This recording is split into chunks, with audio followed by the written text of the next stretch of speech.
ما یک اراده رکشا رو سرقت کردیم، رفتیم شهر،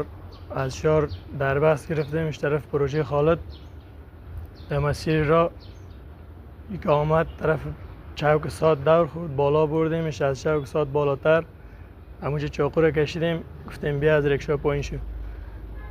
رکشاوان از سر جلو پایین کردیم، خودم از سر جلو رکشا شدیم، رکشا را گرفتیم بردیم کده.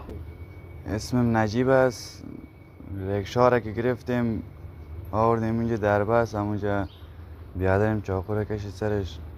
تاشت از سر جلو ما سوار شده آمدیم شهر دیگه. او پیسهش هم 300 روپیه جیبش بود رو هم گرفتیم.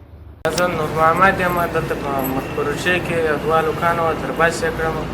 په 100 روپیو مې خبره وکړه، راغله پروژه خالد ور قسمت دوم ته، دلته مې ورغلم، بس یوه دانه فنسدی راکړه، دا میده کړه، هغه بل چاړه راپسې راواخیسته، هغه کوچنک هلک یې مخ ته کښېنستی، روښان یې کړه، ما ته زه یې لرې کړم، هلته کښېنولم، بل په دې بغار کړه، په چاړې دې ومه، د هغه په رکشا کې سپاره سو ولاړ. نو دغه 3 میاشتې مخکې ورکه سوې دا رکشا، نو بیا د ده په وینا باندې چې مجاهدین دلته پیدا سوي وو، هغه دا کیسه ورته کړې، هغه بې ولیدې دغه شپږم یوځې مجاهدینو سره دغه ورسره شریکه کړې ده، دغه واقع چې سوې وه. نو دغه رئیس نو دا ټول ارګانونه دغه مجاهدینو سره خبر کړی و، بل باندې ډېر موږ ځینې خوشحاله یو، بیخي د حده زیاته دې مجاهدینو سره موږ ډېر خوشحاله یو، ولې چې د 3 میاشتې مخکې دا شی پیدا سو. د یو جهان مننه د ډېره خوشحالۍ نو چې په خوله مې نه راځي څه ووایم، دونې ورته خوشحاله چې خپله غریبه کورنۍ ده چې په څه رقم باندې په قرضه په حواله په دربدري یوه رکشا پیدا کړې وه، چې په څه رقم پیدا کړې وه، هغه دې ظالمانو په دا رقم ځینې اخیستې وه، زموږ په ټول ومین ځینې شکېدلی وو. د بلخ ولایت مزار شریف ښار کې څه موده وړاندې 4 کسو غله یوه رکشه د ښاره څخه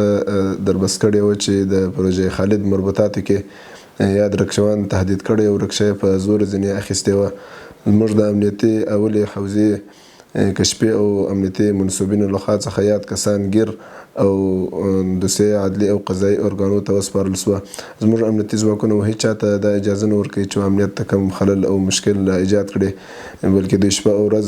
زیار او کوشش دا کوي چې امنیت نور هم تأمین او قوي سي، تر څو موږ ګران هیوادوال ښه د امن او خوشحالۍ په فضا کې خپل ژوند تیر کړي.